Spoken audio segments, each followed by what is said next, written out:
Hi guys, and thanks very much for tuning in and watching.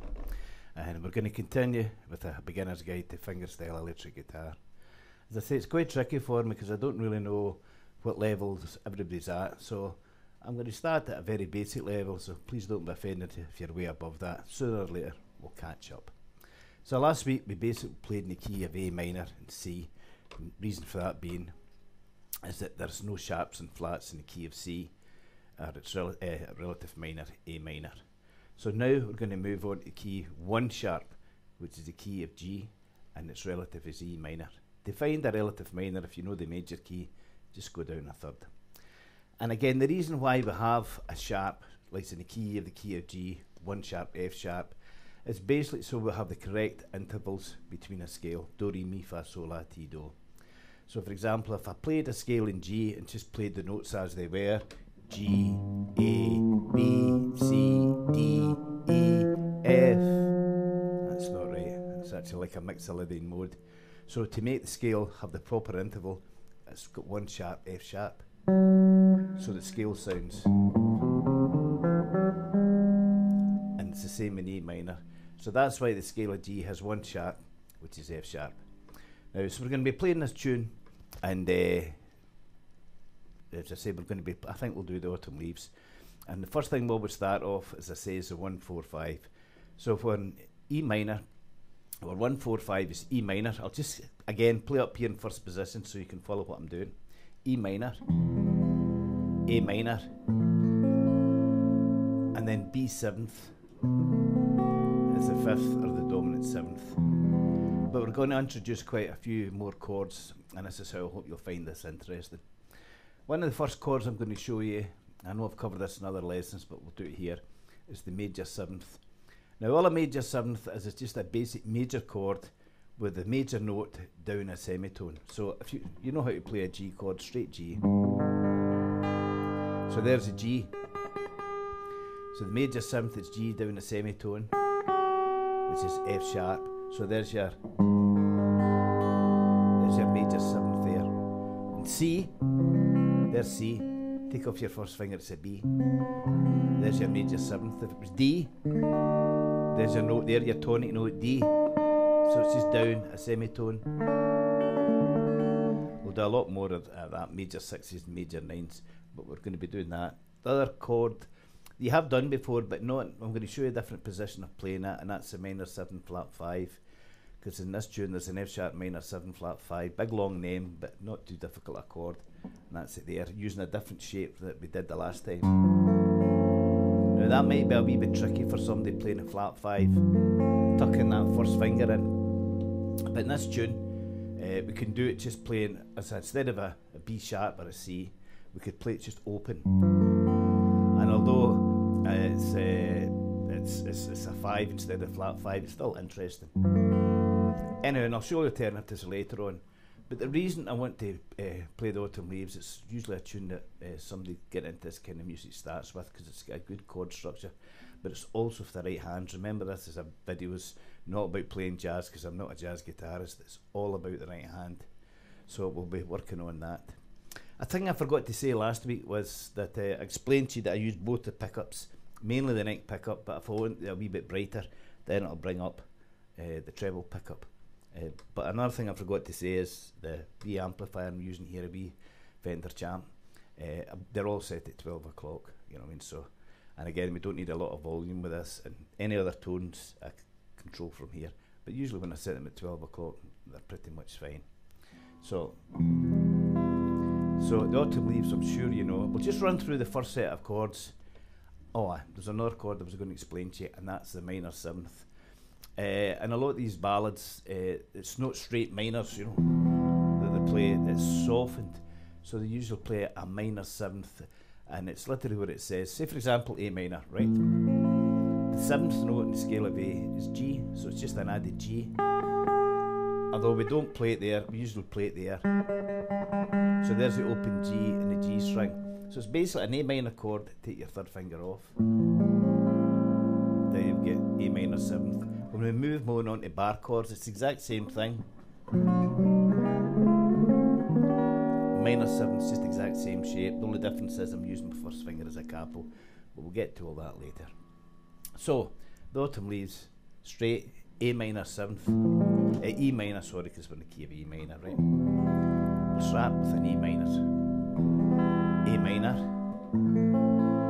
D seventh, G major seventh that I showed you,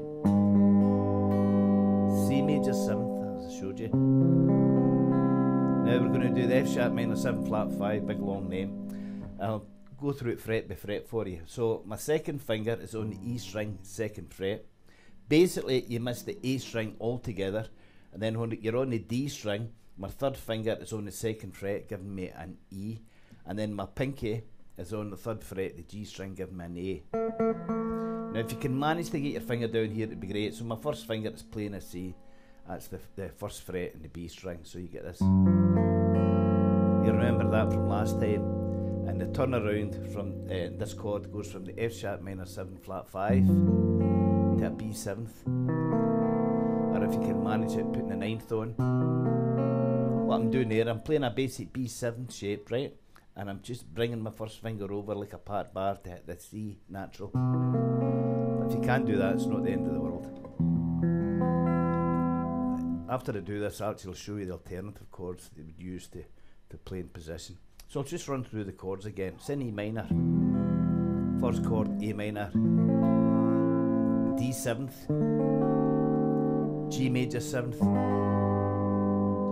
C major seventh. Remember, it's just a C chord with the first finger taken off. F sharp minor 7 flat 5. To a B seventh. That's got the ninth on it. If you can't do it, it's fine.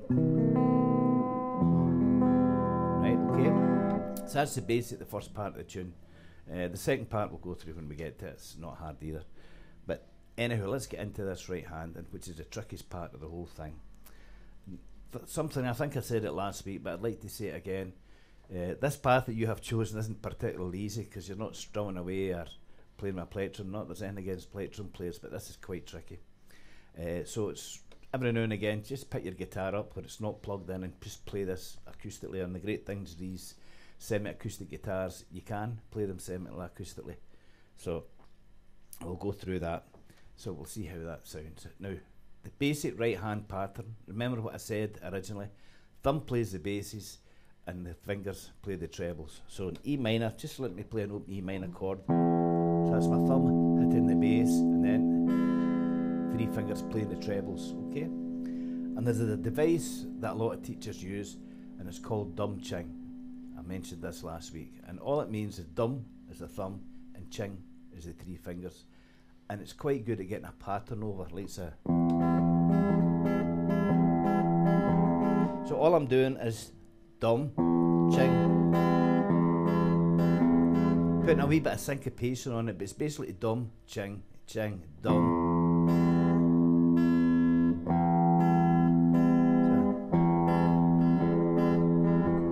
That's giving us that swing feel. Much more elaborate ways of doing this, but again, this is just to kick off with. Another reason I chose this tune is because for most of the autumn leaves, it's in 4/4 time with swing feel, but one chord covers each bar, so you can count the 4 into yourself. You're not changing half a dozen chords in the space of a bar. So you can do this 1, 2, 3, 4.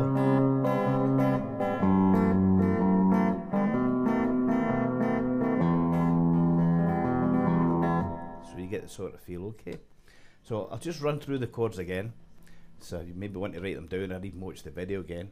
It's A minor 7th, D 7th, G major 7th, C major 7th, F sharp minor 7 flat 5,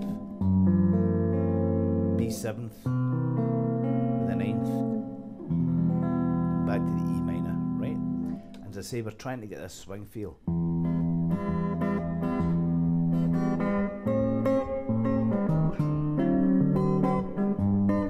That sort of feel, okay? So just now, as I say, we're going to play it as if we're accompanying. D 7th, G major 7th, C major 7th, F sharp, B, back to E, and again.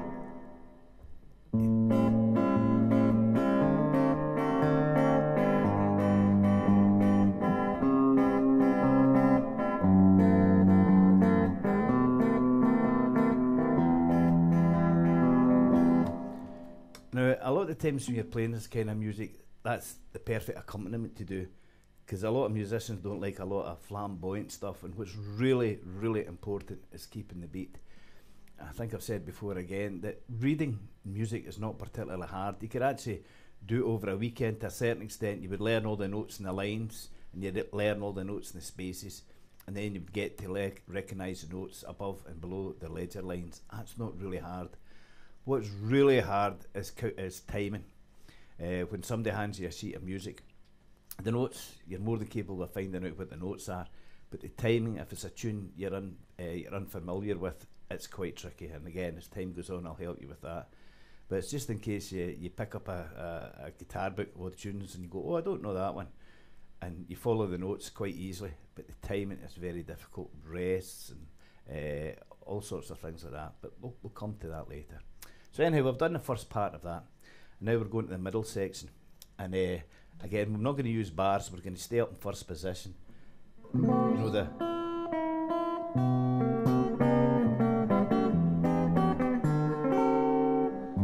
Right, and I'll show you how we'd play it up here. So it starts in the B7th, the dominant. You could play a full B7th chord or just stay here. So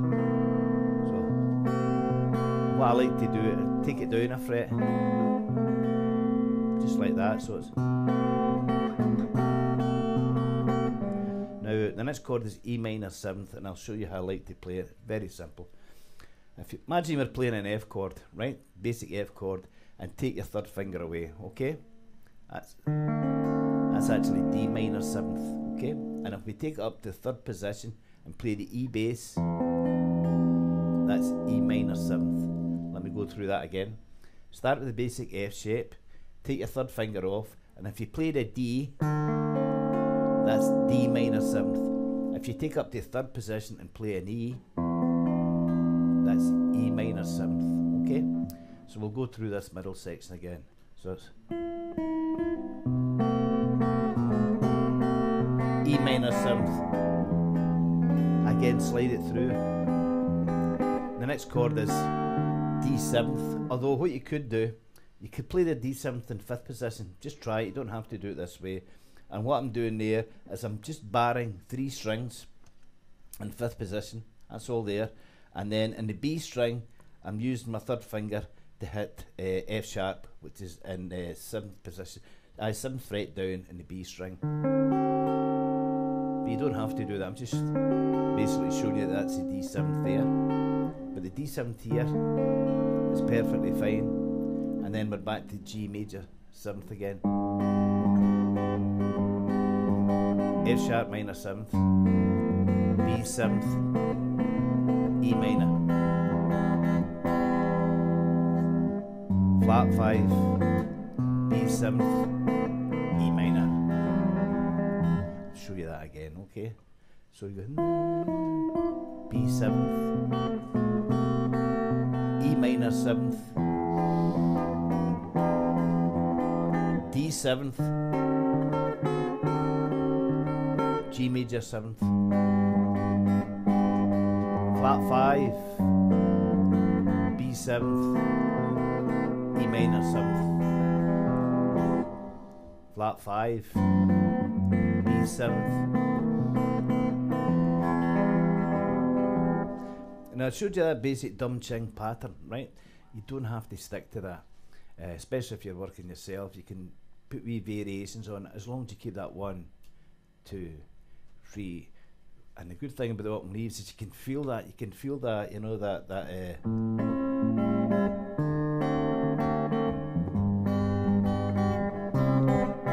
I mean, you could add wee things in it. So that's basically the main part of the tune, and it really helps you playing when you're trying to get that swing feel. So what we're going to do next is we'll move the chords as if you were playing this in positions. The other reason I picked this tune is because it's very easy to find the melody, especially because it's E minor, if you wanted to have a go at making your own arrangement of it, like so. Okay. So you'd play E minor, just the trebles. And I'm playing an A minor in 5th position here, and I'm hitting C, but I'm playing a G along with it in 4th. Right, I won't take you through the whole tune, but what I'm saying, the tune's all there. It's very, very easy to find on the guitar. You don't want to do Andy Duffy's arrangement, you want to do a better one, you want to do yours. So we'll run through that middle section again, okay? So it's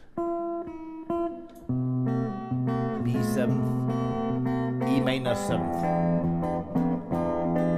D 7th, G major 7th,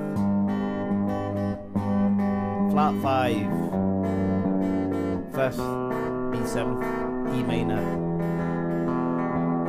flat 5, B 7th.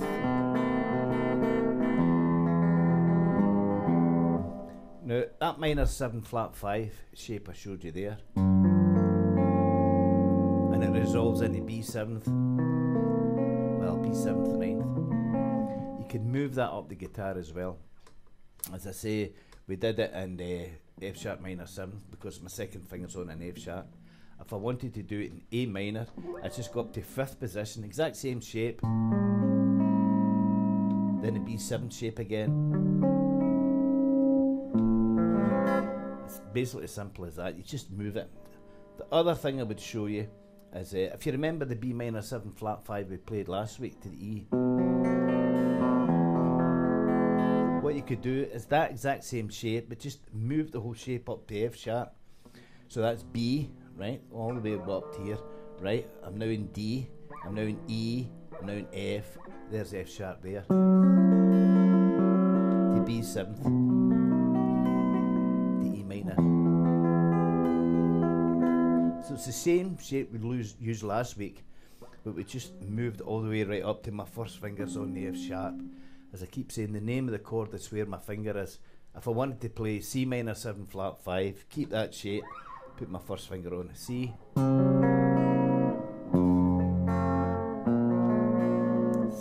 I was going to say simple as that, but I know it takes quite a wee bit. And that brings up another point which is really, really important, guys. The thing about the guitar, it's got a lot of frets on it, it's got 6 strings. There's a lot of notes to learn, and I appreciate that because I was exactly the same. I didn't know where I was when I started. But really, the best way to go about it, especially in the style of music we're playing, if you just even stick to a couple of strings, say for example the E string, okay? E, and just go up. We know you have things called enharmonic terms, so there's always a tone between notes except between E and F and B and C. So let's go up just to the 5th fret in the E string. So it's E, F, F sharp, G, G sharp, A. Then do the same the next string. A sharp, although you'd never say sharp, we're just using it for convenience. A sharp, B, C, because there's only a semitone between B and C. C sharp, D. That'll do for now. Just even if you concentrate on a couple of strings. And of course, once whatever you learn in the E string, is the same in this string, the high E string. the one fault I have, sometimes I'll watch amazing guitarists, really cool, and you know, I'm actually talking about watching them live and knowing them, speaking to them afterwards, and even a lot of really good guitarists, they really don't know their way about the guitar, the notes, where everything is, and so it's something to really, really work on. Especially in this style of music, you can have great fun just sitting in the house with a cup of coffee or whatever and that, and playing these lovely old tunes. But there's a good chance somebody will get to hear you play the guitar, and they'll be musicians, and they'll ask you, why didn't you come down and sit in with us? And that's when it can be really embarrassing. They ask you to play 2 or 3 notes and you don't know where they are on the guitar. So it's definitely a thing to work on. Just like, as I think explained the last time, the keys are a thing to work on. I know I've said it before, but the keys we play in, great fun, no bother. But key of E, nobody's going to play, other musicians are really going to play in E, because there's 4 sharps, 4 accidentals they have to hit. It would be E flat. So as I say, the lessons go on. We'll work on that. We'll work on all the different keys. So anyhow, last wee bit of the lesson, all I'm going to do is show you alternatives for the chords that we played earlier on. So the first section was this: A minor, D 7th, G major 7th, C major 7th, flat 5, B 7th. So all you would do is A minor, play A minor here, but what I like, because we're playing fingerstyle, I like playing the A bass open. So I literally would just bar 5th position to get the rest of the A minor chord. The D 7th, well, I showed you that again. Bar the 3 trebles in 5th position, and on the B string, play 2 frets up your 3rd finger to give you the F sharp. Now G major 7th, try this one. Your guitar should be playing with 10 gauge strings, it shouldn't be too hard to bar, but give it a go anyway. So what I'm doing is I'm putting my first finger on a G, so I'm on the D string 5th fret, and with my pinky I'm barring all the trebles in 7th position. That might be a wee bit tricky, because I mean, I know I've been playing for years and years and years, so I've built up a lot of strength, but give that a go. If not, just play the straight G major 7th chord here, and then instead of playing F sharp minor 7 flat 5 here, play it here. Remember I showed you that to the B 7th. I'll even go back if you want to. So instead of going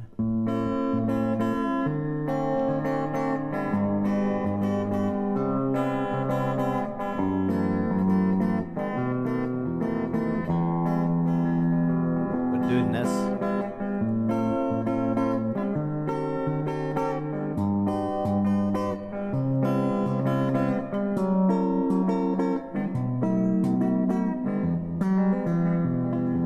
And that was just a straight B 7th chord.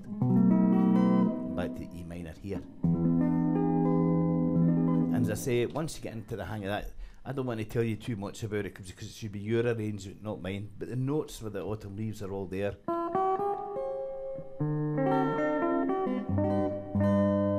They're all there, and you can work out your way of doing it. So I hope you got something from that, guys. The main thing that I'd like to end up with saying, the way to be a better guitar player is always to play the guitar. You don't have to sit religiously and do scales. I don't play scales so much now, because you're really only doing scales to let you know where every note is. I've worked out wee more tricky exercises for myself in the left hand, which are a lot more demanding. But as long as you're just playing the guitar, even just with it unplugged in the living room or whatever, just as long as the right hand's moving as well, and you'll be amazed how much a difference it makes. In fact, it's one of the only 2 truths I know about the guitar that really work. Definitely the more you play it, the better you'll get, the more confident you'll get. And the spin off of that, which really works as well, the more you play your guitar, the better it'll sound. As you can tell, this is a really old Sheraton, which I bought second hand, and just by continually playing, I get really quite a nice sound out of it. Lovely. So anyway, that's all for this week, guys. Next week we'll be making quite a wee leap up, and we'll get into a lot more chords, a lot more positions, a lot more keys, a wee bit more in the right hand and timing. So anyway, thanks very much for watching, and I hope you tune again next week. Bye now.